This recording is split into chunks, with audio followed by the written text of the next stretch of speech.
तर गायजांनो, सकाळ सकाळ सगळी कामं आवरायचं कारण असं का आज आहे आपल्या मोठ्या मोठ्या बहिणीची हळद आणि दुसरे कारण असं का दुपारी ऊन पण मोक्कार लागत. म्हणून मग सकाळ सकाळ वरल्या वावरातला पाईप खाल्ल्या वावरात आणून टाकला आणि लगेच नळ्या पण पांगून घेतले. तर हे वावर आमच्या शेजारच्या आजोबांचं आहे आणि ते तात्या आणि अण्णा अर्धालीनी करणार होते आणि त्याच्यात आम्हाला लावायची होती आलं. नळ्या बिळ्या पांगवल्या, त्या जॉईन केल्या, फिल्टर बिल्टर बसवला आणि आवरून खेडला निघालो. आणि जाताना एसटीने गेलो तर बऱ्याच दिवसांनी असं कागदी तिकीट काढलं. उन्हात अन्नाचं रूमवरती पोहोचलो म्हणून नवरीबाईला म्हणलं की आमच्यासाठी जरा थंडगार काहीतरी बनवा, तरी त्यांनी बघ मतलब काय केलं. वो अलग ही लेवल का बंदा आम्ही था। थंड बर्फ खाऊन गावाला गेलो आणि गेल्या गेल्या लगेच फुलांच्या पाकळ्या करायला बसलो. कारण जाता आपल्याला घरच्या घरीच सजवायचं होतं आणि जेवायला पण मस्तपैकी आंबरस होता.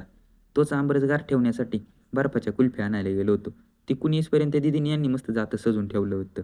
आणि त्याच्यातच अंगारक चतुर्थी पण होती म्हणून मग शेजारच्या देवळात मस्त भजन वगैरे चालू होतं. आणि आज आरतीचा मान काका आणि मावशींला होता. आरती वगैरे झाली, पंगत पडल्या आणि सगळ्यांनी महाप्रसादाचा आस्वाद घेतला आणि चालू झाला तो हळदीचा कार्यक्रम.